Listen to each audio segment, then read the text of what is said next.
देश पर national highway के अधिकारियों के द्वारा ऋषिकेश क्षेत्र में हाईवे के किनारे हुए अतिक्रमणकारियों के खिलाफ कार्रवाई की जा रही है। कार्रवाई के दौरान दुकानदारों और अधिकारियों के बीच काफी बहस भी होती हुई नजर आई। अतिक्रमण तोड़ने के दौरान एक महिला सड़क पर ही गिरकर रोने लगी। महिला का कहना है कि पिछले 40 सालों से वो यहाँ पर चाय की दुकान लगाकर अपने परिवार का पालन पोषण करती है, लेकिन एनएच के अधिकारियों ने उसकी दुकान तोड़ दी। अब वो बेरोजगार हो गई है। इस बुढ़ापे की उम्र में कहां जाए, कैसे अपने परिवार का पालन पोषण करे। वहीं व्यापारियों ने भी प्रशासन के खिलाफ मोर्चा खोल दिया है और धरना प्रदर्शन करने के लिए पीडब्ल्यूडी गेस्ट हाउस के आगे टेंट लगाकर धरना दे रहे हैं। व्यापारियों का कहना है कि कोरोना लॉकडाउन के चलते पहले ही व्यापारी काफी घाटे में चल रहे हैं। इस दौरान अधिकारियों ने उनकी दुकानें उनसे छीन ली है। सैकड़ों परिवार बर्बाद हो गए हैं। तो ऋषिकेश से पूरा मामला तस्वीरें आपको दिखा रहे हैं। हाईकोर्ट के आदेश के बाद ये बड़ी कार्यवाही की गई, जहां पर अतिक्रमण को हटाया जा रहा है। तस्वीरों में आप देख सकते हैं जेसीबी की मदद से अतिक्रमण को हटाया गया, जिसके बाद दुकानदारों और अधिकारियों के बीच जमकर नोकझोंक भी देखने को मिली। दुकानदारों ने हालांकि नगर निगम के खिलाफ अब प्रदर्शन शुरू कर दिया है। जमकर वो नारेबाजी कर रहे हैं।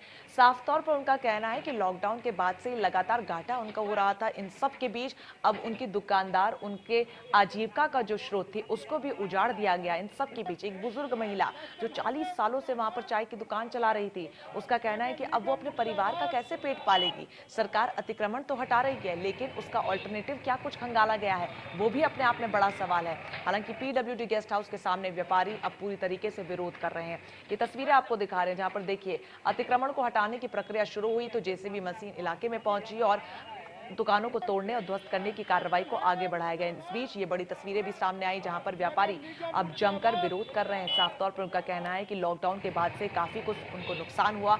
अब जब देश अनलॉक हो रहा है, लोग बाहर निकल रहे हैं, उनकी दुकानों से लोग खरीदारी कर रहे हैं, ऐसे में अब उनकी दुकानों को ही उजाड़ दिया गया। आजीविका का जो स्रोत था वो खत्म कर दिया गया है। किस तरीके से अब 2 जून की रोटी ये लोग कमाएंगे, ये तमाम बड़े सवाल है जो उनके जहन में, और उसी को लेकर अपनी मांगों को लेकर नारेबाजी करते हुए भी वो नजर आए। हालांकि हाईकोर्ट ने आदेश दिया था और हाईकोर्ट के आदेश के बाद ही ये बड़ी कार्रवाई की गई, जहां पर दुकानदारों की नाराजगी भी देखने को मिली। तस्वीरें आपको दिखा रहे हैं, बड़ी संख्या में पुलिसकर्मी घटनास्थल पर मौजूद रहे। इलाके में पुलिसकर्मियों की निगरानी में अतिक्रमण हटाने की ये प्रक्रिया शुरू की गई। ऋषिकेश से तस्वीरें आपको दिखा रहे हैं, जहां पर अतिक्रमण हटाओ अभियान चलाया गया। हाईकोर्ट ने आदेश दिया था, जिसके बाद अतिक्रमण हटाया जा रहा है। नीरज गोयल सहयोगी फोन लाइन पर जुड़ गए ज्यादा जानकारी के साथ। नीरज, अतिक्रमण हटाने की प्रक्रिया शुरू हो गई है, क्या कुछ तस्वीरें निकलकर सामने आ रही हैं? जी, मैं आपको बता दूं, माननीय उच्च न्यायालय के आदेश पर नेशनल हाईवे की जो टीम है वो जो है पिछले 3-4 दिनों से लगातार हाईवे के किनारे जितने भी अतिक्रमण हुए उन सबको हटाने का कार्य कर रही है। वहीं दुकानदारों ने आज जो है यहाँ पर पीडब्ल्यूडी गेस्ट हाउस के आगे जो है धरना प्रदर्शन करना शुरू कर दिया। दुकानदारों का कहना है कि वैसे भी लॉकडाउन चल रहा था, हम लोग प्रकृति की मार झेल रहे थे, लॉकडाउन के चलते हमारे घर में दाने दाने के लिए मोहताज हो गए थे। उस पर अब प्रशासन द्वारा जो है हमारी दुकानों को तोड़ दिया गया है और जितने कम से कम 100-150 परिवार है जो बर्बाद हो गए। उनका कहना है कि जो हमारे कर्मचारी थे वो भी, उनका परिवार भी पालन पोषण हमारे दुकान के थ्रू होता था, लेकिन अब हम लोग सड़क पर आ गए हैं।